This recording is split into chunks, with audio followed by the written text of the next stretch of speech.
Hello everyone, welcome to अपनी कक्षा। और मैं आज शर्मा आज आपको दोबारा पढ़ाने वाला हूँ C++। तो यार लास्ट लेक्चर में डिस्कस करा था कि कैसा हमारा स्ट्रक्चर रहेगा, पहले क्या पढ़ेंगे फिर क्या पढ़ेंगे, क्या कितने मार्क्स का आता है। तो आज हम पहला अपना यूनिट स्टार्ट कर रहे हैं C++ का रिवीजन टूर, जिसके अंदर हम 11 से अब तक जितना पढ़ के आए हैं उसकी मेन चीज़ें रिवाइज करेंगे। ठीक है, तो इसमें देख लो यार, C++ के बेसिक पढ़ने हैं, डेटा हैंडलिंग पढ़नी है, operators, expression, flow of control जो आपका लूप्स और कंडीशनल्स का होता है, इनपुट आउटपुट स्ट्रीम, ये कुछ नहीं है, एरेज आपको पता ही है, एरेज के ऊपर का पूरा चैप्टर है, फंक्शंस के ऊपर आपका एक चैप्टर है, फंक्शन ओवरलोडिंग, उसमें आपका फंक्शन बहुत अच्छे से क्लियर हो जाएगा। हेडर फाइल्स एंड लाइब्रेरीज, इस पर कोई चैप्टर नहीं है, ये आपको याद करके जानी होती है कि ये हेडर फाइल किस फंक्शन के लिए होती है, ये हेडर फाइल किस कीवर्ड के लिए होती है। और फिर आपके स्ट्रक्चर के बाद आपका जो इंपॉर्टेंट है वो क्लास है, वो हम बाद में पढ़ेंगे। क्लास के आपके 3 चैप्टर है, अगर आप क्लास कर लोगे तो आपके काफ़ी मार्क्स अश्योर हो जाएंगे। तो नेक्स्ट है व्हाट इज टोकन। तो टोकन क्या होता है? तो token smallest individual unit in a program is called token. यानी एक प्रोग्राम के अंदर, जैसे हमारा एक ये प्रोग्राम है सिंपल सा, इसके अंदर जो छोटी से छोटी यूनिट है वो हमारा टोकन होता है। जैसे वॉइड का कुछ मतलब है, ये एक टोकन है, मेन टोकन, ब्रैकेट्स टोकन, ये वाले ब्रैकेट्स टोकन। लेकिन हम ऐसे नहीं सोचना कि सी भी टोकन है, ओ भी टोकन है, यू भी टोकन है, नहीं, सी आउट टोकन है, ये 2 ऑपरेटर्स टोकन है, ये आपका कॉमास टोकन है, ये जो अंदर लिखा है पूरा सेंटेंस एक टोकन है। ठीक है, ये एक टोकन है, इंक्लूड टोकन है, कीवर्ड, आईओ स्ट्रीम ये टोकन नहीं है, ये आपकी हेडर फाइल होती है जो लाइब्रेरीज के अंदर स्टोर होती है, तो ये टोकन नहीं है। तो आपके टोकन भी 5 टाइप्स के होते हैं, कीवर्ड जो आपको सबसे पहले पढ़ने हैं, फिर आइडेंटिफायर, लिटरल्स, पंक्चुएटर्स और ऑपरेटर्स। तो सबसे पहले देखते हैं कीवर्ड क्या होता है। तो देखते हैं कीवर्ड्स क्या होता है। The words which have some special meaning to the program, यानी कुछ ऐसे वर्ड्स जिनका प्रोग्राम के लिए कुछ स्पेशल मीनिंग है। अब जैसे एक छोटा सा प्रोग्राम लिखा हुआ है 4 लाइन का, अब इसके अंदर ऐसे वर्ड्स बताने जिनका प्रोग्राम के लिए कुछ स्पेशल मीनिंग हो। जैसे सबसे बेसिक सी आउट है, ये सी आउट हमें तो पता नहीं, इंग्लिश में कोई वर्ड तो है नहीं है, लेकिन इस सी आउट का कुछ मतलब है प्रोग्राम के लिए, और वो मतलब क्या है कि जो भी इसके अंदर होगा वो स्क्रीन के ऊपर प्रिंट कराना है।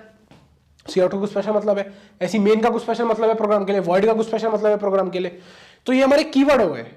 ठीक है, कीवर्ड वो वर्ड है जिनका कुछ स्पेशल मीनिंग है प्रोग्राम के लिए। तो कुछ बेसिक कीवर्ड आपको दे रखे हैं, break, case, int, new, float, ये सारे आपके कुछ बेसिक कीवर्ड्स है जो आप आगे यूज करने वाले हो, और इन सब कीवर्ड्स का कुछ अलग मीनिंग होगा प्रोग्राम के लिए। नेक्स्ट आपका आइडेंटिफायर। अब आइडेंटिफायर क्या होता है? जब आप प्रोग्राम बनाओगे आप यूनिट्स को कुछ नाम दोगे। ठीक है, जैसे मैं फॉर एग्जांपल बताऊं, आगे जैसे आप क्लासेस बनाओगे, मान लो मैंने एक क्लास बनाई, क्लास का कुछ नाम रखना पड़ता है हमें। अब इसका क्या नाम रखें? आप कुछ भी नाम रख दो।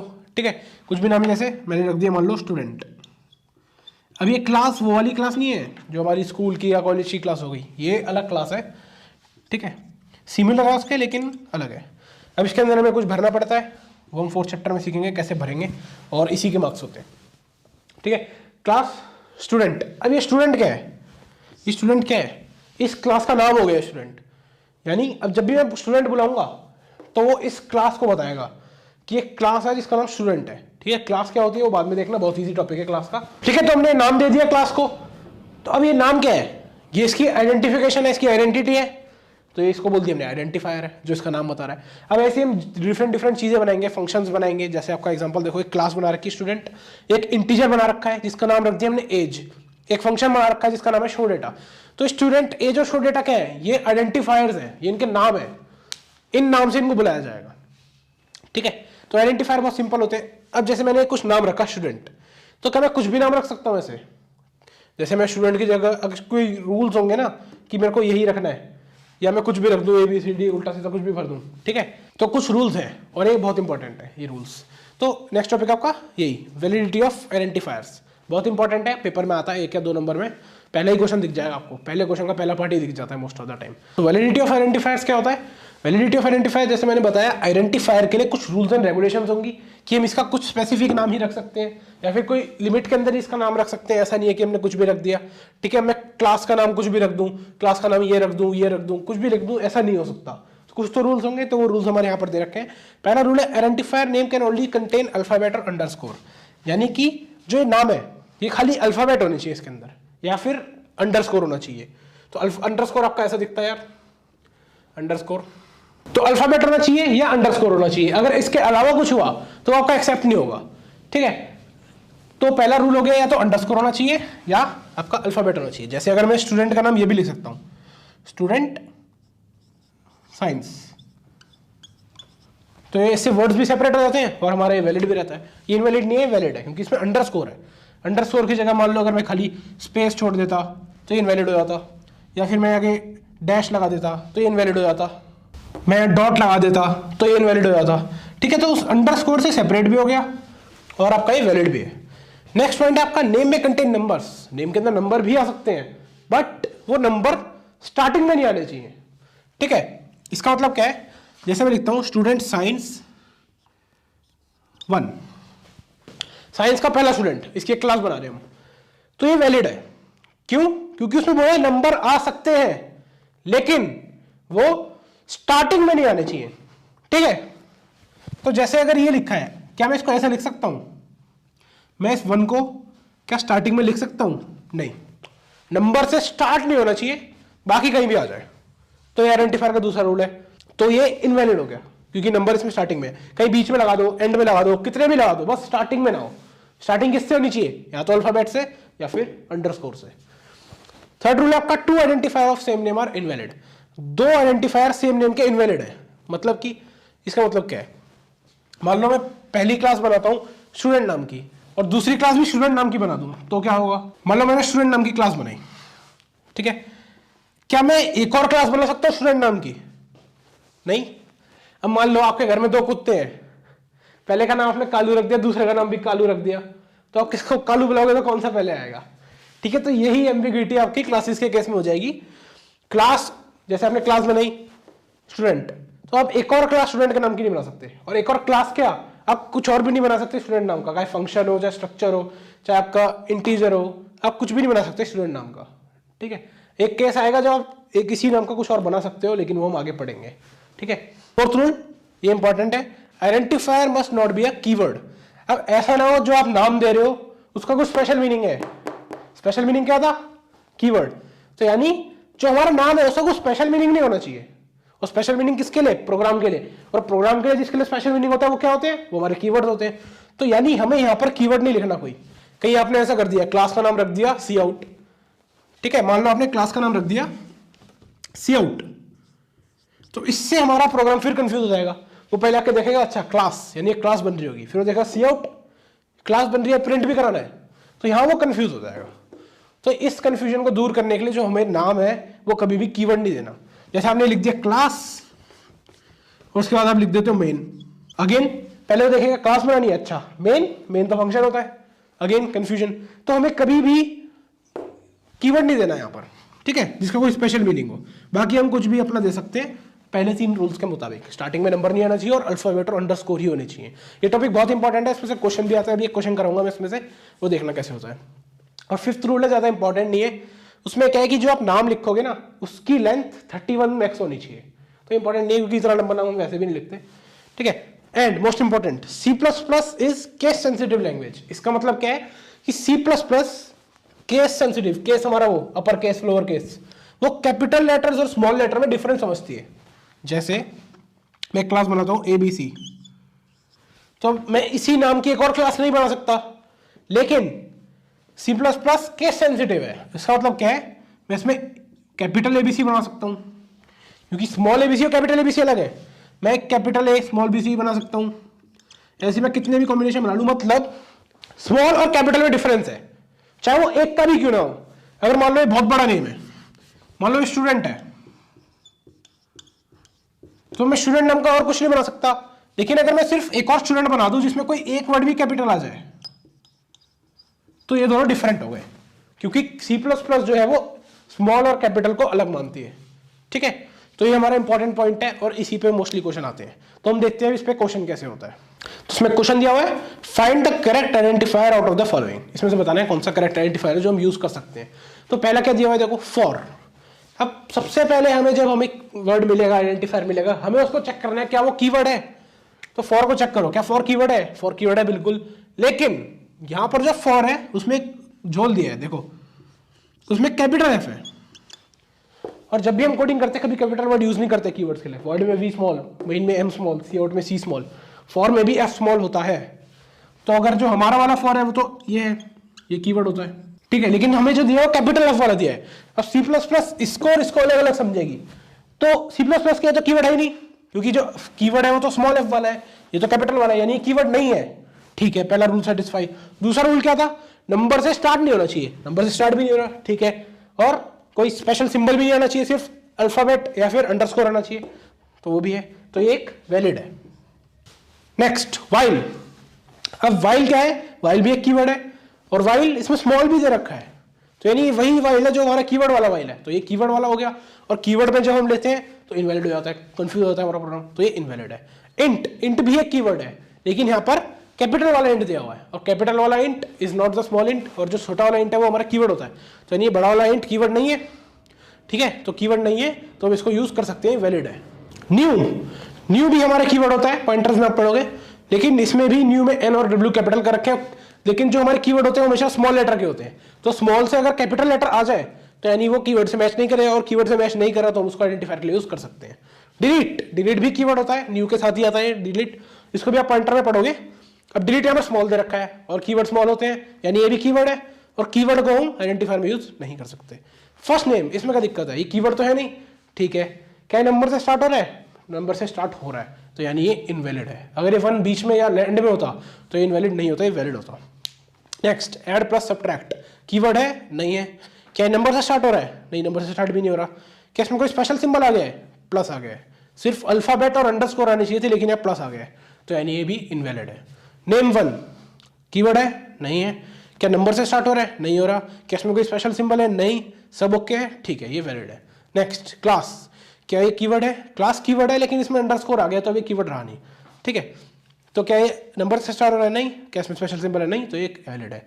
Same goes with second, class underscore, valid. सिर्फ क्लास, अब ये देखो, बताओ इसमें क्या होगा।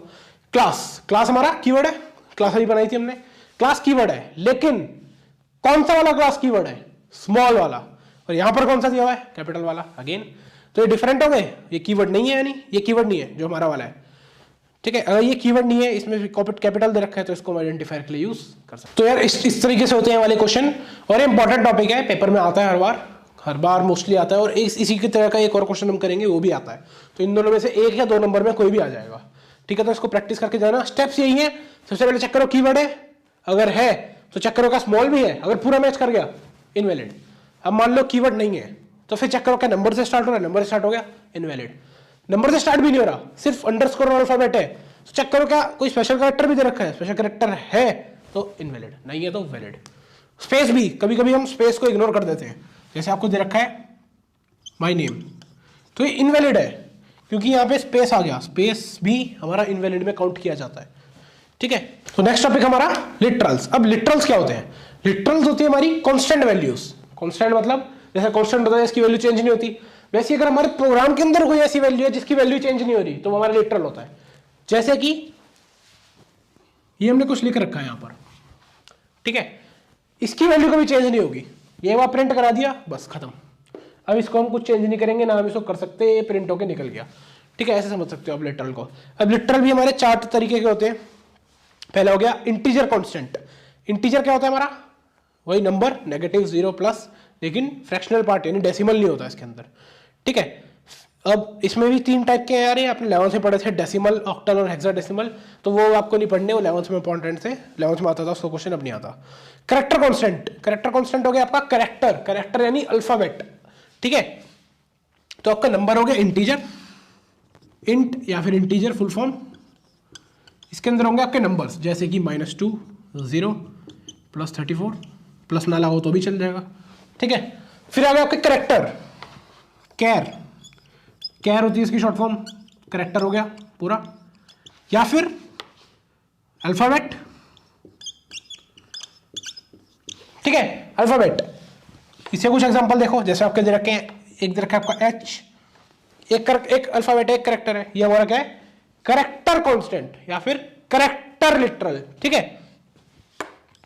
एक इसका एग्जांपल और है इंपॉर्टेंट यार, जो आपका अगला दे रखा है \t, ये क्या चीज है, अगर आपने 11th में अच्छे से पढ़ा तो आपको पता होगा ये क्या चीज है, फिर मैं बताता हूँ क्या होता है। \t होता है, जो ये ब्लैक स्लैश है ना, देखा जाए तो ये कांस्टेंट है, लेकिन ये बैकस्लैश इसको कांस्टेंट नहीं रहने देता। इस बैक स्लैश से क्या होता है, इस बैक स्लैश का भी एक स्पेशल मीनिंग होता है।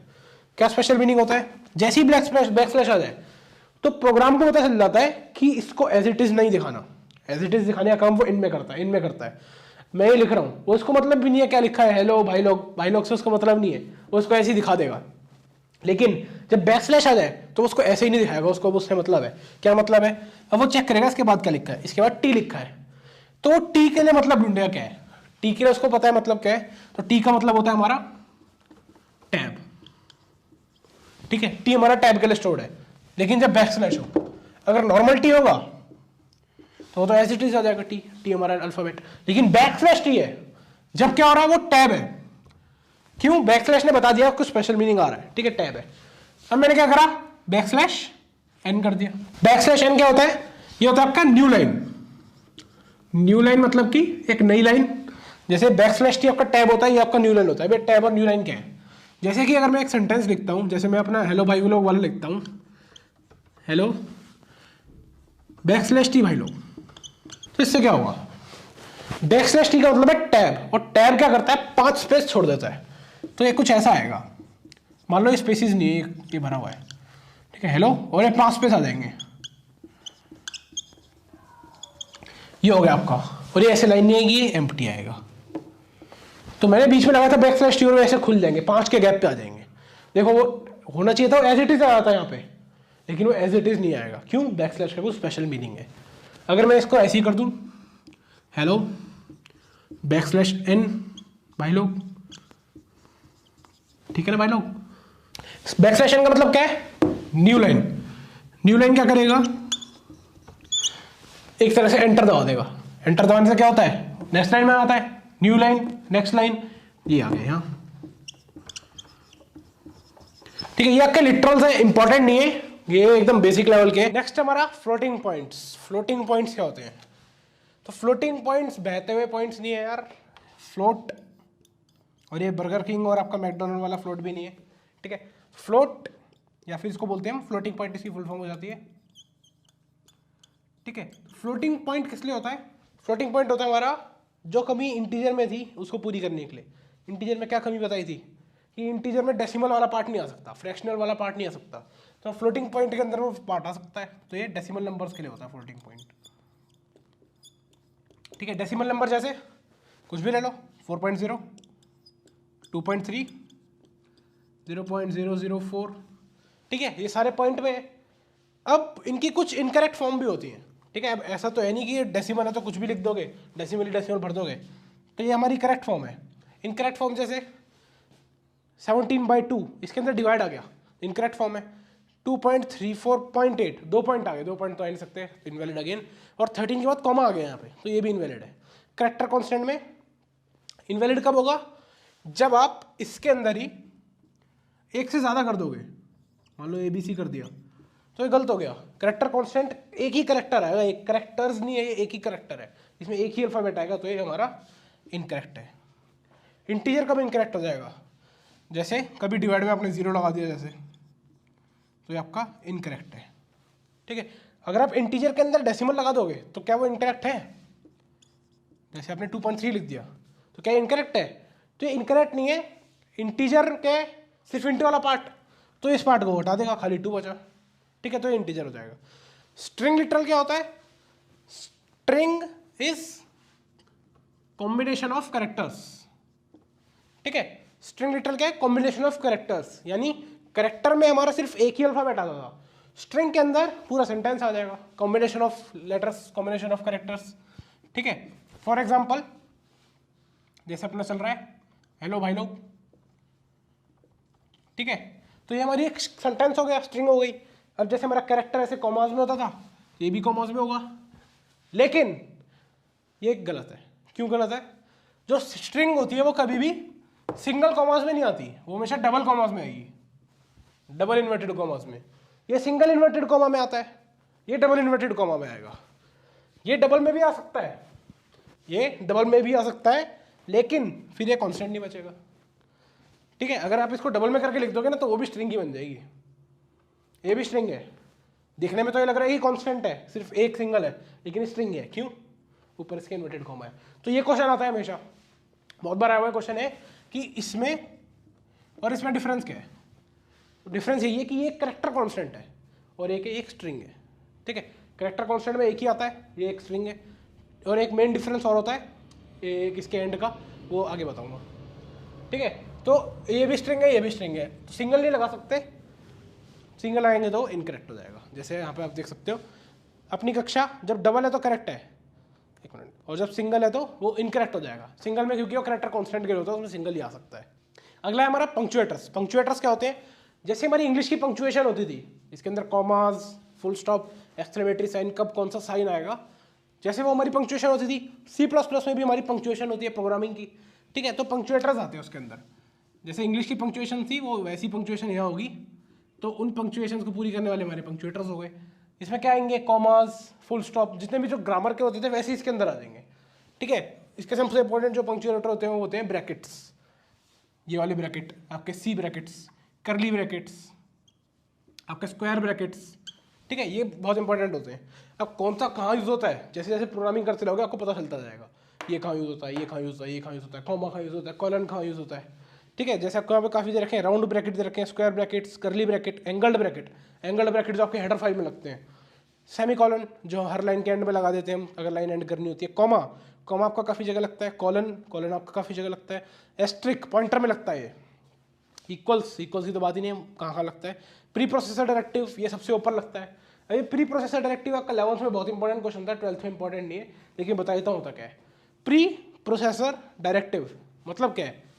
प्री पहले ही, प्रोसेसर प्रोसेस करने के लिए, और डायरेक्टिव डायरेक्ट कर दिया। अब देखो इसका मतलब क्या है, भी सेंटेंस के पीछे मैंने हैश लगा दिया, तो इसका मतलब क्या है कि ये जो सेंटेंस है वो पहले ही प्रोसेस होकर डायरेक्ट हो जाएगा प्रोग्राम में। प्रोग्राम चलने, जब प्रोग्राम चलाएंगे तो आगे जो सब चलेगा उससे पहले ही ये सारा उसमें आके लोड हो जाएगा। अब जैसे हेडर फाइल्स होती है हमारी, हेडर फाइल्स की हमें ज़रूरत होती है पूरे प्रोग्राम में, तो पूरा प्रोग्राम चलने से पहले हमें हेडर फाइल चाहिए ना, इसलिए हेडर फाइल को हम हैश करके इंक्लूड कराते हैं उसके अंदर। ठीक है, तो हमारा प्री प्रोसेसर डायरेक्टिव होता है। 11th में इसका क्वेश्चन आता ही आता था 2 नंबर का, अभी भी आ सकता है, बस याद कर लो। ठीक है, नेक्स्ट आ गया हमारा ऑपरेटर्स। अब ऑपरेटर्स क्या होते हैं? ऑपरेटर की डेफिनेशन देखो तो कोई भी सिंबल जो एक कैलकुलेशन स्टार्ट कर दे। ठीक है, ऑपरेटर जैसे हम मैथ्स में पढ़ते थे, प्लस माइनस मल्टीप्लाई डिवाइड, ये सारे ऑपरेटर होते थे। Mathematical operator, arithmetic operator, arithmetic operator, जैसे हमारे मैथ्स के ऑपरेटर होते थे, प्लस माइनस मल्टीप्लाई डिवाइड। ठीक है, प्लस माइनस मल्टीप्लाई डिवाइड तो आपको आते ही हैं, लेकिन ये C++ है, ये कंप्यूटर साइंस है, ये साइंस नहीं है, मैथ्स नहीं है, ये कंप्यूटर साइंस है। तो यहाँ पर डिवाइड का सिंबल ये ना होकर ये होता है, और मल्टीप्लाई का सिंबल ये ना होकर ये होता है। ठीक है, तो ये चार तो आपको पता ही है क्या होते हैं, मल्टीप्लाई प्लस डिवाइड। एक इसमें एक्स्ट्रा आ जाता है हमारा परसेंटेज का। ये परसेंट क्या करता है? क्या ये मैथ्स वाला परसेंट है डिवाइड में 100? नहीं, बिल्कुल भी नहीं। देखो ये परसेंट कैसे कम करता है। मैंने एक अगर नंबर लिखा यहाँ पर, मान लो 120, परसेंट में लिखा 11, तो इसका आंसर क्या आएगा? ये परसेंट क्या करेगा? ये परसेंट वो नहीं करेगा कि इसके नीचे चला गया, वो तो हमारा ऐसे होता था 20%, 25%, ये अलग परसेंट है, इसको हम परसेंट बुलाते भी नहीं है, वो तो मैं अभी तुम्हारे बुला रहा हूँ समझाने के लिए। ये हमारा मॉड्यूलस होता है। ठीक है, मॉड्यूलस या फिर मॉड कह लो, मॉड्यूलस को शॉर्ट फॉर्म में कह लेते हैं। मॉड्यूलस करता क्या है? मॉड्यूलस आपका रिमाइंडर बताता है। ठीक है, रिमाइंडर बताएगा कैसे? ये चेक करेगा 120 को 11 से डिवाइड करेगा, जो रिमाइंडर आएगा बता देगा। अब 120 को आप 11 से डिवाइड करोगे तो क्या रिमाइंडर आएगा बताओ ज़रा। ठीक है, 10 रिमाइंडर आ जाएगा। तो मॉड्यूलस, मॉड, परसेंट नहीं बोलते इसको, परसेंट में समझाने के लिए बोल रहा था। मॉड्यूलस या मॉड ये हमारा रिमाइंडर बताता है। ठीक है, ये हमारा एक ऑपरेटर हो गया। अब यहाँ पर काफ़ी सारे ऑपरेटर दे रखे हैं। आईओ स्ट्रीम्स ऑपरेटर, ये इनपुट आउटपुट स्ट्रीम ऑपरेटर्स हैं आपके, सी आउट और सी इन में लगते हैं। अभी आप फाइल हैंडलिंग करोगे जब भी आपके लगेंगे। अरिथमेटिक ऑपरेटर एक्सप्लेन कर दिए सारे। इंक्रीमेंट डिक्रीमेंट ऑपरेटर, ये देखो क्या चीज़ है। तो इंक्रीमेंट डिक्रीमेंट ऑपरेटर क्या करते हैं? जैसे मान लो हमारा एक नंबर है 5, ए 5 के इक्वल है। ठीक है, अगर मैं करता हूँ ए को इंक्रीमेंट कराना है तो इसके लिए मेरे को प्लस प्लस लगाना पड़ता है, इंक्रीमेंट का सिंबल ही प्लस प्लस है क्योंकि। अब मैं करता हूँ ए प्लस प्लस, तो इससे क्या होगा? ए जो है वो 1 से बढ़ जाएगा, 1 से बढ़ जाएगा ये, तो 5 था तो 5 का 6 हो जाएगा ये। ठीक है, अब ए की वैल्यू 6 हो चुकी है। वहीं अगर मैं डिक्रीमेंट की बात करूँ तो डिक्रीमेंट इसका ठीक अपोजिट, ये प्लस प्लस है तो माइनस माइनस हो जाता है। और डिक्रीमेंट में क्या होगा? अगर ए 5 है, अगर मैं दूँ ए माइनस माइनस, तो इससे क्या होगा? एक से कट जाएगा ये, तो ए की वैल्यू 4 हो जाएगी। ठीक है, तो ये इंक्रीमेंट डिक्रीमेंट आपका छोटी जगहों पे काफ़ी काम आता है। जैसे आपको अगर 1 से बढ़ाना है तो आप पूरा उसको एक स्टेटमेंट लिखने की जगह खाली प्लस प्लस या खाली घटाना है तो माइनस माइनस लिख दो, तो हमारा इंक्रीमेंट डिक्रीमेंट। तो अरिथमेटिक ऑपरेटर्स के आगे आप देखेंगे यहाँ पर बाइनरी लिखा हुआ है। अब ये बाइनरी का मतलब क्या है? बाइनरी मतलब 2, बाई मतलब 2, तो यानी ये वो ऑपरेटर्स हैं जो 2 वैल्यूज के ऊपर काम करेंगे। ठीक है, ये प्लस मल्टीप्लाई डिवाइड ये हमेशा 2 वैल्यू पे वर्क करते हैं। जैसे प्लस करना है तो आप 2 नंबर को ही तो प्लस कर सकते हो या 3, लेकिन वो डबल ऑपरेटर सिंगल ऑपरेटर मान के चल रहे हैं। +2 +3 माइनस करना है जब भी 2 ही करोगे, डिवाइड मल्टीप्लाई परसेंट सब 2 पे ही चलते हैं, तो इनको इसलिए हम बाइनरी ऑपरेटर्स कहते हैं। लेकिन ये जो है इसको देखो ध्यान से, इंक्रीमेंट डिक्रीमेंट को, ये तो एक ही पे चल रहे हैं, तो एक पे चलने वाले को हम क्या बुला लेते हैं? Unary operators. ठीक है, तो यूनरी ऑपरेटर्स वो होते हैं जो सिर्फ एक वैल्यू पे काम करें, और बाइनरी ऑपरेटर्स कौन होते हैं? जो 2 वैल्यू पे काम करते हैं। अगला आपका रिलेशनल ऑपरेटर्स। रिलेशनल ऑपरेटर्स क्या है? ये आपने ऑलरेडी मैथ्स में पढ़ रखे हैं, बाइनरी है। देखो रिलेशनल ऑपरेटर में क्या होता है, हम 2 चीज वैल्यूज को कंपेयर करते हैं। जैसे आप मान लो एक आपका है a = 10 है, आपका अगला b है जो 12 है। अब आप a और b को कंपेयर कर रहे हो, जैसे मैथ्स में करते थे स्मॉलर ग्रेटर।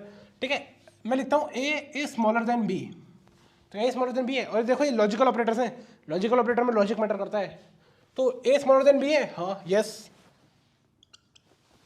यस, लेकिन ये कंप्यूटर साइंस है तो यहाँ हम लिखेंगे ट्रू। ठीक है, क्या एक बी से बड़ा है? नहीं, फॉल्स। ठीक है, क्या ए बी से छोटा या इक्वल टू है? स्मॉलर देन इक्वल टू है। क्या ए बी से ग्रेटर देन इक्वल टू है? नहीं। क्या ए और बी बराबर है? ए और बी बराबर के लिए मैं क्या करूंगा? Equal to. क्या ए और बी बराबर है? नहीं। लेकिन a इक्वल टू बी अगर मैं ऐसे लिखूं a इज इक्वल्स टू 2, इसका मतलब क्या होता है? इसका मतलब ये होता है कि अब a की वैल्यू जो है वो 2 हो गई है। ठीक है, 2 a के अंदर आगे स्टोर हो गया, a की वैल्यू 2 हो गई है, तो क्या इसका मतलब यही होगा कि a की वैल्यू b के इक्वल हो गई है?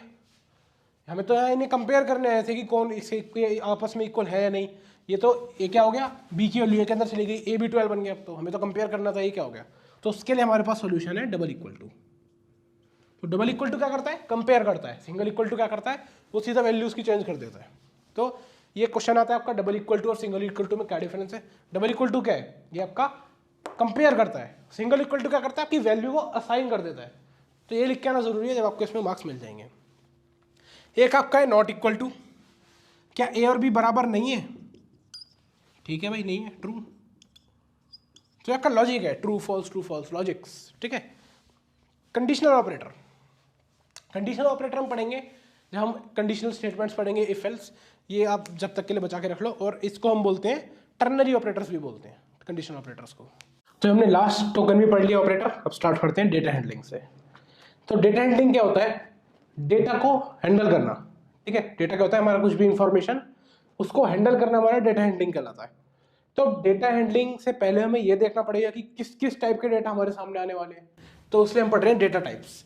तो कई तरह के डेटा टाइप्स होते हैं, कई तरह के टाइप ऑफ डेटा होते हैं, तो वो हम देखने वाले हैं। और हमारी प्रोग्रामिंग में कौन कौन से यूज़ होंगे और किस लिए यूज़ होंगे वो देखेंगे। तो पहला डेटा टाइप है हमारा, सबसे बेसिक, सबसे जो कॉमन यूज़ होता है वो है हमारा इंटीजर। ठीक है, इंटीजर क्या होता है यार? मैथ्स में पढ़ रखा है इंटीजर, माइनस, प्लस, जीरो। तो इसके कुछ एग्जाम्पल, नेगेटिव में कोई भी नंबर, -20, जीरो भी हो सकता है, और पॉजिटिव का नंबर तो होता ही है इसके अंदर। तो ये हमारा इंटीजर होता है। और इस इंटीजर को प्रोग्रामिंग में हम इंटीजर ना लिख के सिर्फ इंट लिखते हैं, स्टार्टिंग के 3 वर्ड्स INT इंट।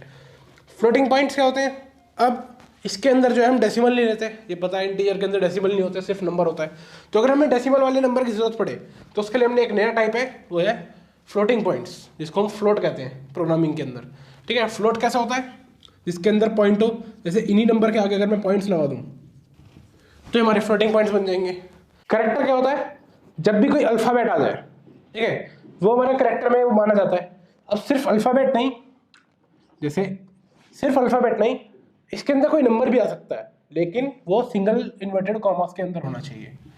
ये भी हमारा एक करेक्टर है। देखने में वो इंट लगेगा, लेकिन वो है करेक्टर। 11th में हमने पढ़ रखा है क्लियरली कि जब भी हम सिंगल इन्वर्टेड कॉमा के अंदर कोई चीज़ स्टोर करते हैं तो वो उसकी एस्काई वैल्यू जाके स्टोर होती है। ठीक है, तो ये भी हमारा एक करेक्टर है, ये भी हमारा एक करेक्टर है। लिटरल में हमने पढ़ा था, ये भी हमारा एक करेक्टर है, इसका मतलब टैब होता है। ठीक है, तो ये करेक्टर हो गया जिसको हम कैर लिखते हैं। नेक्स्ट, अब जो इंटीजर है इनकी एक लिमिट होती है, मतलब कि ये सिर्फ एक लिमिट तक ही वैल्यू स्टोर कर सकते हैं। इंटीजर के अंदर एक लिमिट है, रेंज है, वो क्या है हमारी, कुछ 32,000 के आसपास होती है इसकी रेंज, ठीक है। इससे बड़े नंबर ये स्टोर नहीं कर पाता, इससे बड़े नंबर इंटीजर ही कैटेगरी के अंदर नहीं आते। तो इससे बड़े नंबर किस कैटेगरी में आते हैं, बड़े इंटीजर, लॉन्ग इंटीजर की कैटेगरी में, जिसको हम लॉन्ग लिखते हैं। अब इसके एग्जांपल क्या होंगे, इसके एग्जांपल इंटीजर तो होंगे ही होंगे, कोई भी इंटीजर मान लो 20, 30 छोटा मोटा, लेकिन इस नंबर से बड़े इंटीजर लॉन्ग के अंदर आएंगे, लॉन्ग इंटीजर के अंदर। फॉर एग्जांपल 50,000, तो इतना बड़ा नंबर है, इंट के अंदर नहीं आएगा, इंट की रेंज तो वहीं तक खत्म हो गई, ये लॉन्ग के अंदर आएगा, लॉन्ग इंटीजर के अंदर। Same goes with float, float की भी एक लिमिट होती है ऐसी, फ्लोट भी एक लिमिट तक स्टोर कर सकता है। तो उस लिमिट से बड़ा नंबर अगर आ जाए डेसिमल के अंदर ही, तो वो हमारा हो जाएगा डबल फ्लोटिंग पॉइंट, जिसको हम डबल लिखते हैं। इसकी रेंज फ्लोट से भी ज़्यादा होती है। फॉर एग्जांपल अगर एक बड़ा नंबर आ जाए, ये हमारा फ्लोट स्टोर नहीं कर सकता, लेकिन डबल स्टोर कर सकता है। और अगर कोई छोटा नंबर है वो भी डबल के अंदर आ ही सकता है। फॉर एग्जांपल 2.3, ये डबल के अंदर आ सकता है, फ्लोट के अंदर भी आ सकता है, लेकिन ये डबल के अंदर आ सकता है, फ्लोट इसको स्टोर नहीं कर पाएगा, फ्लोट की रेंज नहीं। एम्प्टी या नथिंग, अब ये आपको भी क्लियरली समझ नहीं आएगा कि एम्प्टी नथिंग क्या है। अगर आपने 11th में फंक्शंस अच्छे से पढ़े तो आपको समझ आ जाएगा, लेकिन अभी आपको समझ नहीं आ रहा तो वेट करो, भी फंक्शन टॉपिक आएगा, उसमें पता चलेगा ये वॉइड क्या होता है। तो अगर कुछ नहीं है, अभी ऐसे समझ लो एम्प्टी कुछ नहीं है, तो हम उसको वॉइड बोलते हैं। इंग्लिश में भी हमारा वॉइड का मतलब यही होता है, नथिंग, एम्प्टी, खाली जगह वॉइड होता है। तो अगर कुछ भी नहीं है, कोई डेटा टाइप ही नहीं है, ठीक है, तो वो हमारा वॉइड के अंदर आ जाएगा। तो ये हमारे सारे डेटा टाइप है जो हमारे प्रोग्रामिंग में यूज होंगे, इनके नेम है इंट, फ्लोट, कैर, लॉन्ग, डबल, वॉइड।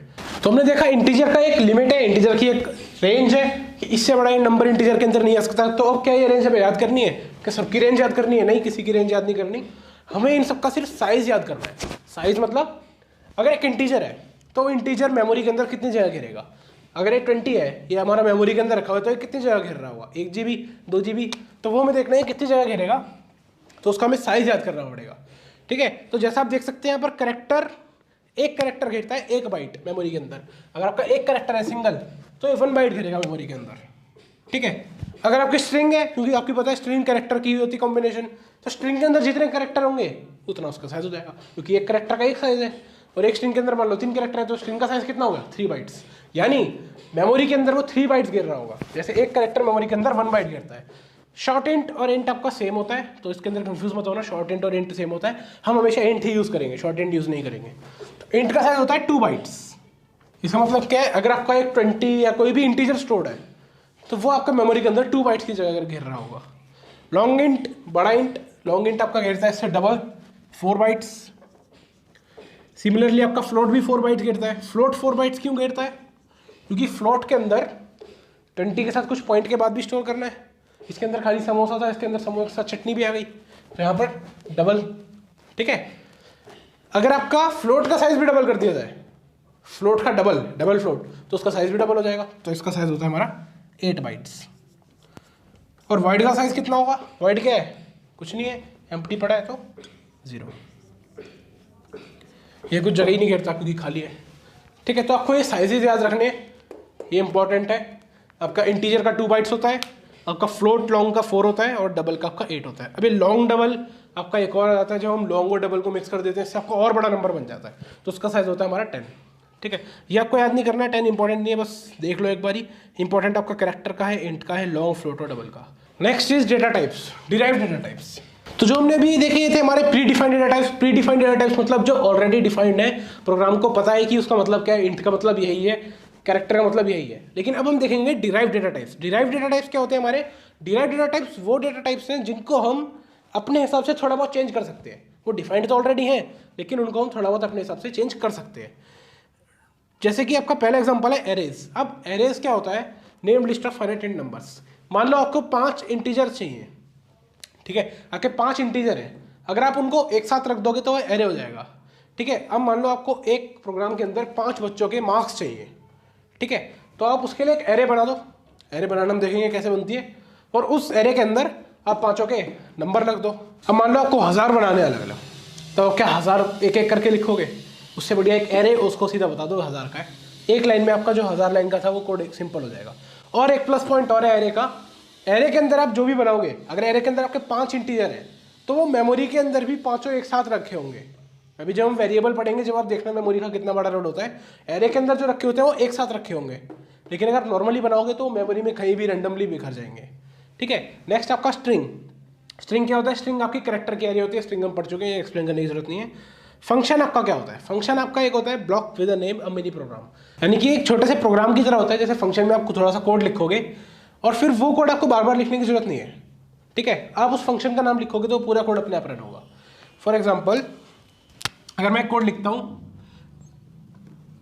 एक फंक्शन बनाता हूं मैं ए और बी के लिए, और ये फंक्शन करेगा क्या है? ए और बी का एचसीएफ निकाल देगा मान लो। ठीक है, तो 2 नंबर का एचसीएफ निकालने के लिए बार बार ये एचसीएफ वाला कोड पूरा नहीं लिखूंगा, मैं बस इस फंक्शन को कॉल करूंगा, इस फंक्शन को बुलाऊंगा और ये अपने आप एचसीएफ निकाल देगा। जितना इसके अंदर लिखा हुआ है इस फंक्शन के अंदर, उतना काम ये कर देगा सिर्फ इसके नाम से। फंक्शन बाकी आपने 11th में जो पढ़ा है वो तो आपने पढ़ाई है, बाकी 3rd चैप्टर में फंक्शन आपको अच्छे से क्लियर हो जाएगा। नेक्स्ट आपका पॉइंटर्स और रेफरेंसेस, ये आपके थोड़े मेमोरी रिलेटेड है, तो हम यूनिट 8 में ही क्लियर करेंगे। बाकी रेफरेंस आपने पता होगा, आपने 11th में पढ़ा होगा। और एक रेफरेंस एक वेरिएबल के एड्रेस को रेफर करता है। अभी वेरिएबल का एड्रेस नेक्स्ट यूनिट में हम पढ़ते हैं। नेक्स्ट है आपके यूजर डिफाइंड डेटा टाइप्स। अब यूजर डिफाइंड डेटा टाइप्स वो डेटा टाइप्स होते हैं जो यूजर के द्वारा डिफाइन करे जाते हैं, यानी हमारे द्वारा हम उसको खुद डिफाइन करते हैं। हमारा प्री डिफाइंड डेटा टाइप क्या था? जो पहले से ही डिफाइंड हो। डिराइव डेटा टाइप क्या था? जो पहले से ही डिफाइंड है उनको थोड़ा सा मॉडिफाई कर लेते थे। अभी यूजर डिफाइंड डेटा टाइप के हैं जिनको हम पूरी तरीके से खुद ही डिफाइन करेंगे। For example, pre defined data type में आपका इंटीजर था, एक इंटीजर था, एक कैरेक्टर था, फॉर एग्जाम्पल क्या है। डिराइव डेटा टाइप में क्या हुआ? इंटीजर का आपने ग्रुप बना दिया, एरे, उसके अंदर काफी सारे इंटीजर आ सकते हैं। यूजर डिफाइंड डेटा टाइप के अंदर आप क्या कर सकते हो? आप स्ट्रक्चर या क्लास बनाओगे। इसके अंदर क्या होगा? इसके अंदर आप अलग अलग तरीके के डेटा टाइप रखते हो। ठीक है, एक स्ट्रक्चर के अंदर आप एक इंट भी रख सकते हो, एरे भी रख सकते हो, कैरेक्टर भी रख सकते हो, जितना कुछ रखना है वो सब इसके अंदर स्टोर कर सकते हैं। तो ये यूजर डिफाइंड डेटा टाइप है। अब स्ट्रक्चर की कोडिंग हम अभी देखेंगे। स्ट्रक्चर आपका इंपॉर्टेंट है, इस पे से आउटपुट फंड या कभी क्वेश्चन आता है। और क्लास तो सबसे इंपॉर्टेंट है, पूरे 3 चैप्टर बसे हुए हैं इसके ऊपर, और सबसे ज़्यादा क्वेश्चन क्लास में से ही आते हैं। ठीक है, तो क्लास अभी हम देखते हैं इसकी प्रोग्रामिंग कैसे होती है, स्ट्रक्चर की प्रोग्रामिंग कैसे होती है। नेक्स्ट देखते हैं वेरिएबल्स क्या होता है। Variable represent named storage location. Variable जैसे आपके मैथ्स के वेरिएबल्स होते हैं X Y P Q R, वैसे ही हमारे प्रोग्रामिंग के अंदर भी वेरिएबल्स होते हैं। अब इन वेरिएबल्स का काम क्या होता है? हमने जितने सारे डेटा टाइप्स पढ़े, सारे डेटा पढ़े, इनको स्टोर करने के लिए कोई जगह चाहिए।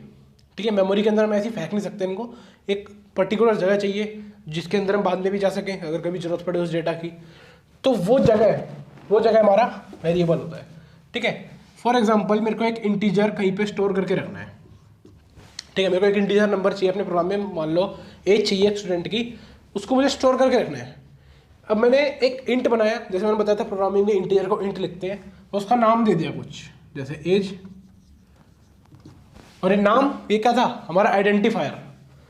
ठीक है, तो एज हमने नाम दे दिया, और ये आइडेंटिफायर के रूल्स के अंदर ही देना है कि स्टार्ट नंबर से नहीं होना चाहिए, कोई सिंबल नहीं आना चाहिए, और कोई कीवर्ड नहीं होना चाहिए। तो एज कोई कीवर्ड नहीं है, स्टार्ट नंबर से नहीं हो रहा, परफेक्ट है। ठीक है, तो एज यहाँ पर एक वेरिएबल बन गया। अब वेरिएबल मतलब कि जैसे अगर मैं मेमोरी बनाऊं, फॉर एग्जाम्पल ये हमारी मेमोरी है। मेमोरी को हम कैसे समझते हैं? जैसे एक मान लो कॉलोनी है जिसके अंदर बहुत सारे घर बने हुए हैं, हर घर का कुछ खुद का एड्रेस होता है, वैसे ही हमारी मेमोरी होती है। मेमोरी में भी हर जगह कुछ एड्रेस होता है, हर पोजीशन का। तो उस मेमोरी में ये एज कहीं जाके स्टोर हो जाएगा। जैसे कि मान लो ये वाली मेमोरी जो है ये एज के लिए खाली हो गई। अब जब मैंने लिखा इंट एज, इंट का साइज कितना होता है? 2 बाइट्स, तो 2 बाइट्स की जगह एज के नाम पे कर दी। ठीक है, 20 गज की जमीन एज के नाम पे हो गई फॉर एग्जांपल, तो ये 2 बाइट्स का, अब ये एज का ठप्पा लग गया इसके ऊपर, और ये खाली है अभी। ठीक है, अब मैं लिखता हूं, मान लो बच्चे की एज आई इक्वल्स टू 18। अब ये 18 कहाँ जाएगा? ये जो एज का बक्सा खाली पड़ा था, 18 उठ के इसके अंदर चला जाएगा, और ये कहाँ पर है? मेमोरी के अंदर है। ठीक है, अब मैं एक और इंट बनाता हूँ, इंट, या फिर मैं अब एक कैर बनाता हूँ, कैरेक्टर बनाता हूँ। कैरेक्टर उसका सेक्शन कि वो कौन से सेक्शन में पढ़ता है। ठीक है, मान लो बच्चे ने डाला section C, section is goes to C. अब क्या हुआ? कैरेक्टर सेक्शन, कैरेक्टर का साइज कितना होता है? 1 बाइट, हमने पढ़ा था। तो मेमोरी के अंदर जिस वक्त मेमोरी की जो करंट पोजीशन होगी, अब मान लो मेमोरी अब आगे आ चुकी है, फॉर एग्जांपल यहाँ मान लो, तो इस पोजीशन पे 1 बाइट किसके नाम हो जाएगा? सेक्शन के नाम। तो इस पर सेक्शन का ठप्पा लग चुका है। ठीक है, तो अब ये 1 बाइट सेक्शन का है। अब सेक्शन जब सी डाला, ये सिंगल इन्वर्टेड कॉमास में आएगा। जब सेक्शन सी डाला तो सी इसके अंदर जाके स्टोर हो जाएगा। ठीक है, तो अब जब भी मैं सेक्शन को बुलाऊंगा तो सेक्शन के अंदर कौन बैठा है, सी बैठा है, सी बाहर निकल के आ जाएगा। ये हमारे वेरिएबल्स होते हैं, जो भी हम नाम दे दिया, ये नाम क्या है, ये आइडेंटिफायर है, और ए जब एक वेरिएबल बन चुका है। किस टाइप का वेरिएबल, इंटीजर टाइप का वेरिएबल। सेक्शन किस टाइप का वेरिएबल है, कैरेक्टर टाइप का वेरिएबल। और हमने डिफरेंट टाइप्स को पढ़ी लिया डेटा टाइप्स में। तो इसमें दो चीज़ें होती हैं एक वेरिएबल में, एक होता है इसकी वैल्यू, यानी उसके अंदर वैल्यू क्या है, 18 है, सी है, उसके अंदर कुछ भी वैल्यू हो सकती है, वो डिपेंड करता है वो किस टाइप का डेटा है। और उसका एड्रेस, एड्रेस मतलब मेमोरी में वो कहाँ बैठा हुआ है। जैसे मैंने बताया ना कॉलोनी, एक तो हो गया कि घर के अंदर कौन रह रहा है, 18 रह रहा है, सी रह रहा है। एक हो गया घर का एड्रेस कि 18 कहाँ बैठा है, 2 बाइट्स की जो मेमोरी है कहाँ है मेमोरी के अंदर, वो एड्रेस। ये जो सेक्शन के 1 बाइट मेमोरी है, मेमोरी के अंदर कहाँ है, वो एड्रेस, वो आपका एड्रेस होता है। A constant variable must be initialized at the time of its declaration। हम प्रोग्राम के अंदर कांस्टेंट वेरिएबल भी बना सकते हैं। कांस्टेंट वेरिएबल जैसे अगर ये एज 18 है, अगर इसी प्रोग्राम में मैं बाद में एज इक्वल टू 20 कर दूं तो क्या होगा कि जो 18 था अंदर अभी चेंज हो जाएगा, ठीक है, इस 18 की जगह यहाँ पर 20 आ जाएगा। लेकिन अगर मैं चाहता हूँ कि इसको कोई छेड़ ना पाए, एक बार जो इसके अंदर हो गया फिर घर में ताला लग जाए, तो उसके लिए मेरे को एक कांस्टेंट इंटीजर बनाना पड़ेगा। फॉर एग्जाम्पल मैं एक कांस्टेंट इंटीजर बनाता हूँ, अगर मैंने इस एज को ही कांस्टेंट कर दिया तो क्या होगा।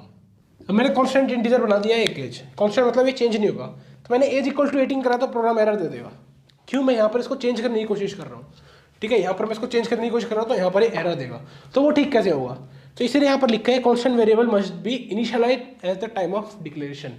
यानी जब भी हमें कांस्टेंट इंट बनाएंगे तो उसकी वैल्यू जो है वो उसी वक्त देनी पड़ेगी, ठीक है, बाद में हम छेड़ेंगे नहीं। जब घर का गेट खोला उसी वक्त उसके अंदर डाल के ताला लग जाएगा, आप बाद में कुछ नहीं कर सकते आप, तो हमें जो इसकी वैल्यू है वो यहीं देनी पड़ेगी, ठीक है। For example age equals to 18, अब ये 18 डल गया एक बार, अब यहाँ पर 18 आ गया, अब ये कभी खुलेगा नहीं। हम इस 18 को बाद में ला जरूर सकते हैं, अगर मैं बाद में देखूंगा कि एज के अंदर कितनी वैल्यू है तो मेरे को 18 मिलेगी, लेकिन अगर बाद में मैं उसको चेंज करना चाहूँगा तो वो नहीं होगी, वो एरर देगा, ठीक है। तो ये कॉन्स्टेंट इंट्स होते हैं। तो हमने डेटा टाइप्स देख लिए, वेरिएबल्स भी देख लिए। अब हम नेक्स्ट टॉपिक पे आते हैं और हमारा नेक्स्ट टॉपिक है फॉर्मेटिंग आउटपुट, यानी हम अपने आउटपुट को कैसे थोड़ा सा फॉर्मेट कर सकें, कैसे उसको थोड़ा सा हम एडजस्ट कर सकें। तो we need to organise our output to make it more readable and good looking. अगर हम अपने आउटपुट को फॉर्मेट करके रखेंगे तो वो थोड़ा सा अच्छा दिखेगा, ठीक है, रीडेबल लगेगा। अब सारी चीज़ें अगर मान लो एक ही के अंदर रखी है, उसको थोड़ा सा स्पेस कर कर एक प्रॉपर फॉर्म में लिख दें, प्रॉपर फॉर्मेट में लिख दें, तो वो ज़्यादा रीडेबल और बेटर लगेगा। तो उसी फॉर्मेटिंग को हमें कैसे करना है वो हम देखते हैं, ठीक है। तो इसके लिए हमारे पास 2 फंक्शन है, जैसे तो 3 है लेकिन तीसरा वाला बिल्कुल इंपॉर्टेंट नहीं है, उसको छोड़ भी सकते हो। पहला है सेट डब्ल्यू और दूसरा है सेट प्रिसीजन। तो सेट डब्ल्यू और सेट प्रिसीजन का क्या काम होता है, तो सेट डब्ल्यू और सेट प्रिसीजन, सेट डब्ल्यू और सेट प्रिसीजन, इसका जो सबसे इंपॉर्टेंट चीज़ आपको याद रखनी है वो इनकी हेडर फाइल याद रखनी है। जब भी आप इनको प्रोग्राम में यूज़ करोगे तो आपको कौन सी हेडर फाइल यूज़ करनी पड़ेगी, iomanip.h, इनपुट आउटपुट मैनिपुलेटर।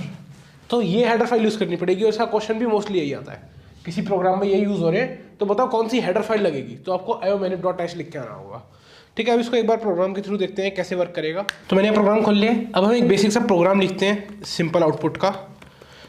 मैं पहले आयोस्ट्रीम हेडर फाइल लगाता हूँ सी आउट के लिए, सेकंड में हेडर फाइल लगाता हूँ iomanip.h, हमारे फंक्शन यूज़ कर सकते ताकि हम, इसके बाद हम अपना स्टार्ट करते हैं वर्ड मेन, हमारा मेन फंक्शन बना लिया। सबसे पहले हमें क्लियर स्क्रीन करनी पड़ेगी क्योंकि हम टर्बो C++ में करने वाले हैं, उसमें स्क्रीन क्लियर करनी पड़ती है। Cout let's say just a and then get ch, ताकि हमारी स्क्रीन होल्ड रहे। ये हमको टर्बो में करना पड़ता है क्लियर स्क्रीन और गेट ch, तो मैं इसको सेव कर देता हूँ और हम खोलते हैं टर्बो C++। तो टर्बो खुल गया, क्वेश्चन नाम की हमारी फाइल है, तो ये हमारा प्रोग्राम आ गया। अब इसको रन करके देखते हैं क्या दिखा रहा है। iomanip की स्पेलिंग गलत,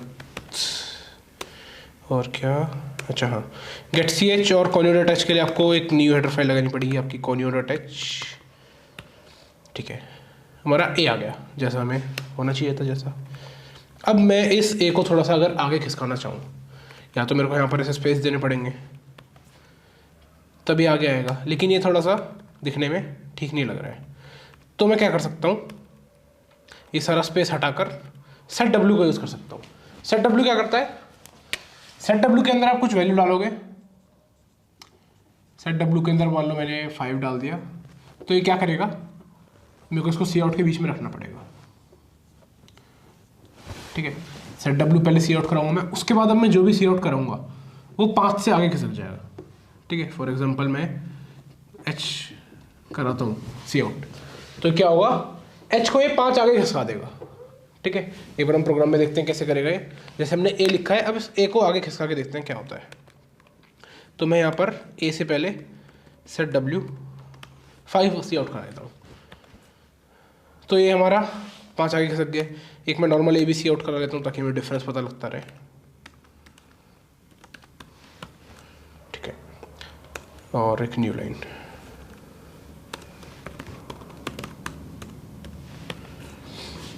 ठीक है, तो ये हमारा नॉर्मल ए है और ये हमारा सेट डब्ल्यू 5 के बाद जो ए आया है वो है।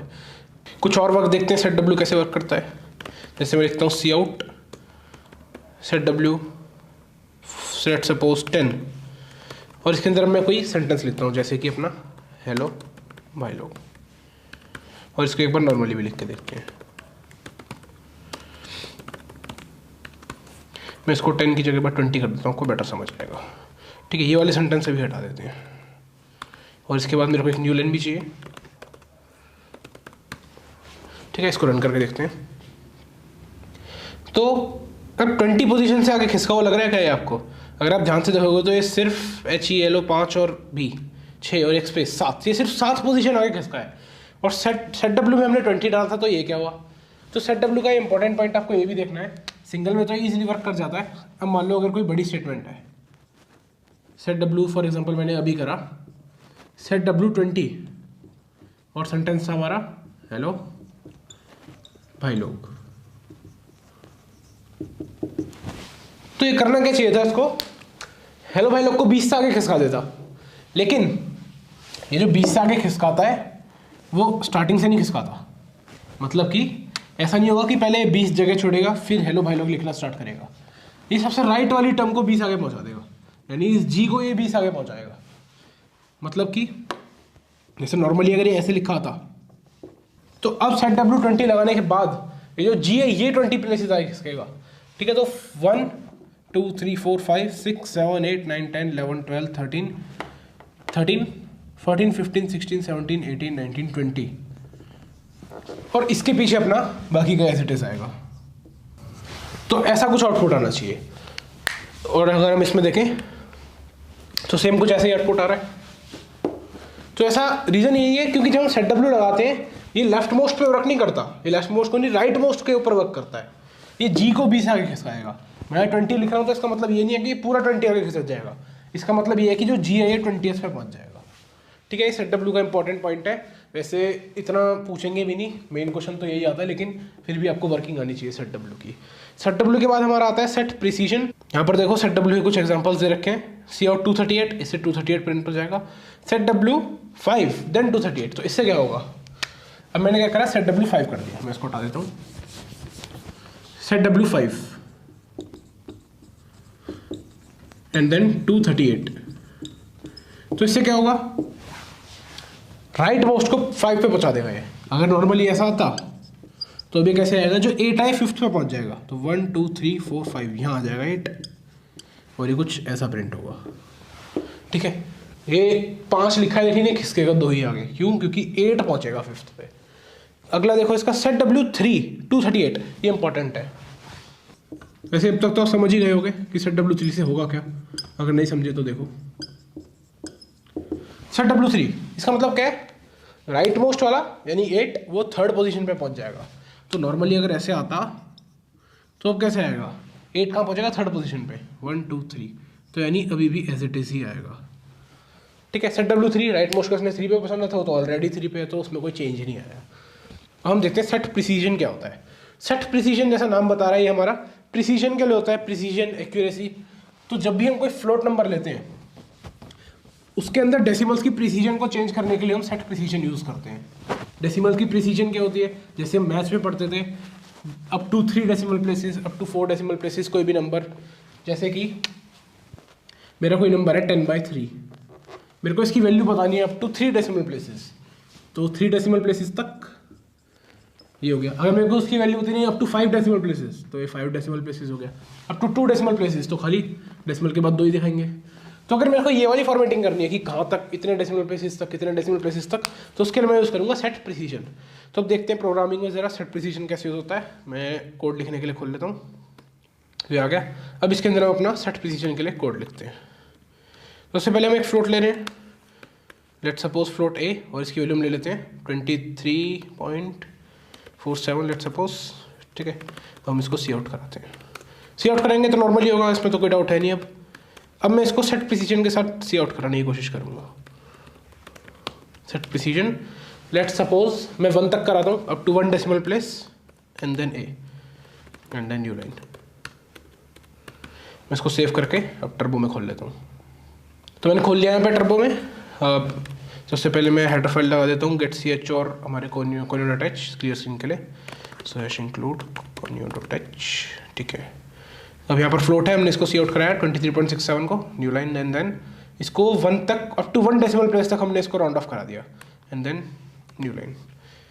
तो हमारा आंसर आया 23.67 एंड 23.7। तो अब यहाँ पर सेट प्रिसीजन क्या करता है, ये चीज़ याद रखनी है कि सेट प्रिसीजन राउंड ऑफ करता है, ठीक है। इसके अंदर मैं 1 डाल रहा हूँ, तो इसके आगे जो वैल्यू हम सी आउट करेंगे उसको ये 1 डेसिमल प्लेसेस तक राउंड ऑफ करेगा, राउंड ऑफ, ठीक है।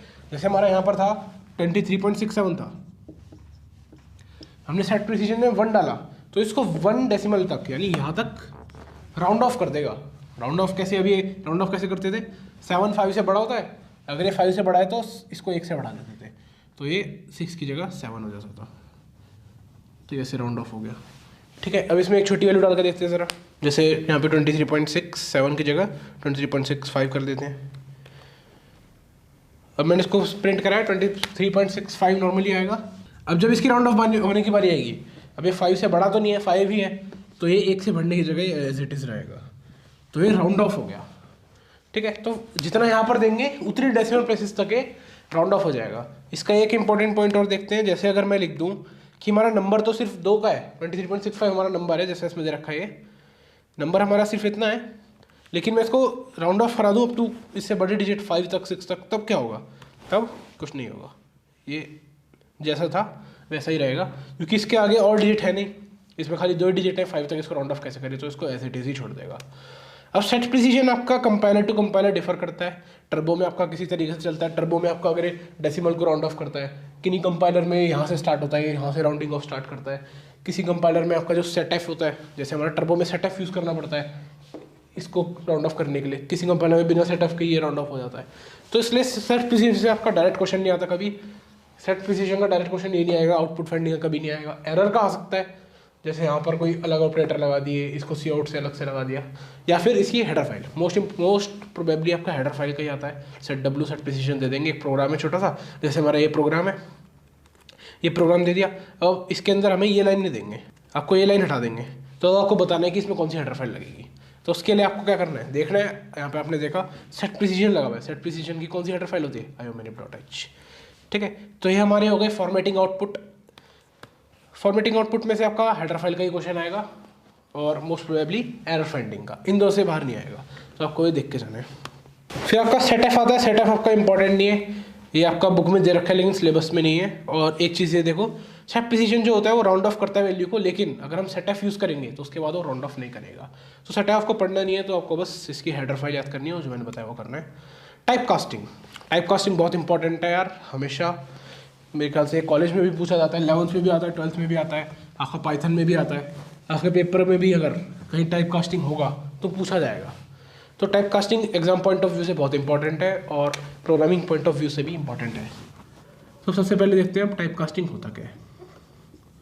तो टाइप कास्टिंग या फिर टाइप कन्वर्जन, नाम से क्या पता चल रहा है, टाइप का कन्वर्जन, टाइप की कास्टिंग हो रही है। कास्टिंग बोलते हैं ना, जैसे मेटल को कास्ट करके किसी और में बना देते हैं, मेटल को कास्ट करके कोई बॉडी बना दी, कोई कार बना दी, वैसे ही टाइप को कास्ट करेंगे, टाइप को किसी और टाइप में कास्ट करेंगे, कन्वर्ट करेंगे। और किस चीज़ के टाइप को, अभी तक कौन सा टाइप पढ़ा है हमने, डेटा टाइप, ठीक है। तो डेटा टाइप को हम कन्वर्ट करेंगे, डेटा टाइप को कन्वर्ट करेंगे। और कन्वर्ट किस में करेंगे, किस में, हाथी में, चूहे में, नहीं, डेटा टाइप को कन्वर्ट करेंगे किसी और डेटा टाइप में, ठीक है। तो मान लो जैसे हमारा एक इंटीजर है, इंटीजर को मैंने कन्वर्ट कर दिया फ्लोट के अंदर मान लो, तो ये कन्वर्जन कैसे होगी? जैसे अगर मेरा इंटीजर है 2 तो फ्लोट में बन के क्या होगा? फ्लोट में बन के हो जाएगा 2.0, क्योंकि फ्लोट में डेसिमल वाला पार्ट भी आ जाता है। ठीक है, अगर मैं उल्टा देखूँ, अगर मेरा कोई नंबर था फ्लोट में 2.7 तो वो इंट में कितना हो जाएगा? राउंड ऑफ होगी 3? नहीं, यहाँ राउंडिंग ऑफ नहीं होती। इंटीजर को डेसिमल के पार्ट से मतलब ही नहीं है, वो डेसिमल के पार्ट को छुपा देगा, सिर्फ 2 से मतलब है उसको, तो वो डेसिमल में डेसिमल से चेंज होकर 2 ही आएगा, डेसिमल के बाद का पार्ट उड़ ही जाएगा। ठीक है, अब ये इंट और फ्लोट का तो ईजी होता है। अब जैसे इंट और लॉन्ग का देख लो, वो भी काफ़ी ईजी होता है। इंट से अगर लॉन्ग में बदलना है सेम ही होते हैं। जैसे इंट में अगर मेरा नंबर है कोई 35 तो लॉन्ग में जाके भी वो 35 ही रहेगा, क्योंकि लॉन्ग भी तो एक इंट ही है, लॉन्ग इंट। लॉन्ग में डिफरेंस क्या है? लॉन्ग की रेंज ज़्यादा है बस, बाकी है तो वो भी इंट ही, लॉन्ग इंटीजर, ये नॉर्मल इंटीजर। ठीक है, अब लॉन्ग से वापस आना जब भी सेम ही रहेगा। मान लो यहाँ पर एक नंबर है 47, ये जब इसमें आएगा तो ये भी 47 ही रहेगा, क्योंकि दोनों इंटीजर है। फ़र्क कब आएगा? जब कोई नंबर लॉन्ग से इंट में ऐसा आ रहा हो जो इंट से बाहर हो। जैसे इंट की रेंज 32,000 कुछ थी, मान लो अगर 40,000 कोई नंबर है और अगर वो लॉन्ग से इंट में कन्वर्ट हो रहा है, तब हमारा दिक्कत है, तब हमारा एरर है। ठीक है, तो वो कोई टेढ़ी मेढ़ी वैल्यू आ जाएगी, वो स्टोरी नहीं हो पाएगा, आउट ऑफ मेमोरी हो जाएगा हमारा इंट हमारा उतना स्टोरी नहीं कर पाएगा। ठीक है, तो अब देखते हैं। अब ये तो हमने देख लिया कि कन्वर्ट होकर क्या बनेगा। अब हम ये देखते हैं कन्वर्ट करना कैसे है। तो सब कन्वर्ट करने के हमारे पास 2 मेथड है, ये इंपॉर्टेंट है, ये 2 मेथड। तो इम्प्लिसिट मेथड और एक्सप्लिसिट मेथड। तो इम्प्लिसिट मेथड क्या होता है? इम्प्लिसिट मेथड होता है हमारा इनडायरेक्ट मेथड, और एक्सप्लिसिट मेथड होता है डायरेक्ट मेथड। अभी इनडायरेक्ट और डायरेक्ट कैसे होता है, मैं इसका एग्जांपल देता हूँ डायरेक्ट का। फॉर एग्जांपल, मैंने एक इंट लिया a, जिसकी वैल्यू मैंने रख दी लेट सपोज 5। ठीक है, उसके बाद मैंने करेक्टर भी बनाया, करेक्टर b को मैंने बाद में कर दिया मान लो h। ठीक है, मैंने यहाँ पर सिंगल इन्वर्टेड कॉमा लगाया है क्योंकि ये करेक्टर कांस्टेंट है। ठीक है, अगर मैं ऐसे कर देता तो एरर हो जाता, क्योंकि h फिर वेरिएबल हो गया। जैसे b अकेला है तो वेरिएबल है, h नाम का कोई वेरिएबल नहीं है, h हमारा करेक्टर कांस्टेंट है। ठीक है, अब मैं क्या करता हूँ, मैं करता हूँ सी आउट b, तो हमारा h आएगा, सिंपल सी बात है। ठीक है, अब मैंने b को a के इक्वल कर दिया। ठीक है, b को a के इक्वल कर दिया। मैं नॉर्मली ये नंबर में कर सकता हूँ। सपोज मैंने यहाँ पर एक और इंट ले रखा है p, तो मैं p को a के इक्वल कर सकता हूँ। p को a के इक्वल करूँगा तो कोई दिक्कत ही नहीं आएगी, और मैं सी आउट p कराऊंगा तो मेरा आंसर भी आएगा। मैंने अगर सी आउट p कराया तो मेरा आंसर भी आएगा 5। ठीक है, अब मैंने क्या करा है, पर p की जगह मैंने b को इक्वल कर दिया, तब क्या डिफरेंस आ जाएगा? जब p को मैंने a के इक्वल करा था दोनों इंट थे, तो इंट टू इंट कन्वर्जन तो कुछ नहीं है, a में 5 तो p में भी 5। लेकिन अब क्या है, a तो हमारा 5 है इंटीजर, b हमारा करेक्टर है, तो भी इंटीजर टू करेक्टर में कैसे जाएगा? मान लो ये 5 है तो इसमें 5 जाके क्या बनेगा? क्या अगर एक करेक्टर में गया तो ऐसा बन जाएगा? ठीक है, क्या फिर ये 5 जाके ऐसा बन जाएगा करेक्टर में? ठीक है, तो ऐसा नहीं होगा, ऐसा तो बिल्कुल भी नहीं हो सकता। इसके होने के भी थोड़े बहुत चांसेस थे, लेकिन ये भी नहीं होगा। तो होगा क्या, जो अपने 11 से पढ़ा था एस का वैल्यू, तो होगा क्या, 5s का वैल्यू पे जो करेक्टर होगा, 5s का वैल्यू पे कोई सिंबल होता है, वो सिंबल इस b के अंदर जाके स्टोर हो जाएगा। और जो हम सी आउट b करेंगे तो 5s का वैल्यू पे जो सिंबल है वो यहाँ पर आ जाएगा। अगर मैं सेम इसका अपोजिट भी कर सकता हूँ, मान लो मैंने b इक्वल टू a की जगह a इक्वल टू b करा, तब क्या होगा? अब मैं इंट के अंदर एक करेक्टर डाल रहा हूँ h, तब क्या होगा, h करेक्टर की जो s का वैल्यू है वो a के अंदर जा जाएगी। और अगर मैं सी आउट a करूँगा तो यहाँ पर h की जो है वो s का वैल्यू प्रिंट हो जाएगी।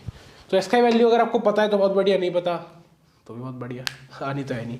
ठीक है, तो टाइप कास्टिंग से क्या क्वेश्चन आएगा? टाइप कास्टिंग से आपका यही क्वेश्चन आएगा कि टाइप कास्टिंग क्या होती है, व्हाट इज टाइप कास्टिंग।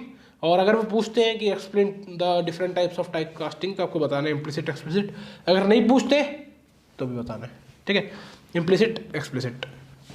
तो डेफिनेशन में आप ये लिख सकते हो, type casting is the method of conversion from one data type two another. 2 type की होती है इम्प्लिसिट। इम्प्लिसिट कौन सी होती है? जो हम नहीं करते, इनडायरेक्ट है। यहाँ पर मैं सिर्फ एक इक्वेशन कर रहा हूँ, बाकी कन्वर्जन का काम किसने करा? कंपाइलर ने। मैंने तो उसको नहीं बोला, मैंने तो बस इक्वल लिखा था। इक्वल तो मैं नॉर्मली भी लिखता हूँ, जैसे मैंने पी के लिए लिखा था, मैंने तो उसको बोला नहीं, उसने अपने आप करा। तो ये इनडायरेक्ट होता है। एक्सप्लिसिट क्या होता है?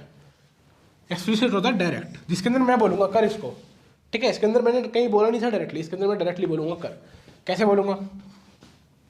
यही प्रोग्राम में उठा के मान लो यहाँ ले आता हूँ, int is equals to 5, character B हमारा हो गया h, ठीक है। अब मैं मान लो मैं ए डालना चाहता हूँ बी के अंदर, 5 ए को मैं बी के अंदर डालना चाहता हूँ, वो मैंने यहाँ कर दिया था और हमारा आंसर अपने आप कन्वर्ट होके आ गया था। अब मैं खुद से कन्वर्ट कराना चाहूँ तो मैं कैरेक्टर को इंटीजर में बदल सकता हूँ। कैसे? मैं सी और बी करा देता हूँ और बी से पहले इंट लिख देता हूँ। तो इससे क्या होगा, बी जो है वो पहले इंट के अंदर कन्वर्ट होगा और फिर वो सी आउट होगा, ठीक है। तो मेरे को यहाँ पर इसकी जरूरत भी नहीं पड़ी। तो अगर मैं इसको हटा दूंगा तो मेरा ऑलरेडी यहाँ पर इंट में कन्वर्जन हो गया। वहाँ पे मेरे को इंट में कन्वर्जन करने के लिए इंट चाहिए था, पहले इंट ए लेके आया मैं, फिर ए के अंदर बी डाला तो वो अपने आप कन्वर्ट हुआ। यहाँ पर मैंने सीधा कन्वर्ट करके उसको दिखा दिया और हमारे बी के ऊपर कोई फर्क भी नहीं पड़ा, बी ए बी भी एच का एच ही है, ठीक है। यहाँ पे जो है हमारा बी भी बदल जाता। अगर मैं करता हूँ ऐसे तो यहाँ पर हमारा बी भी बदल जाता, यहाँ पर बी ऐसे का ऐसे ही है, बस प्रिंट हो गया सिर्फ उस टाइम के लिए, ठीक है। तो ये हमारा टाइप कास्टिंग था। टाइप कास्टिंग का क्वेश्चन आता है, पिछले साल नहीं आया था तो शायद इस साल आने के और ज़्यादा चांसेस हैं, ठीक है। तो आपको ये पढ़ के जाना है, तो इसके दोनों टाइप्स याद करके जाना है।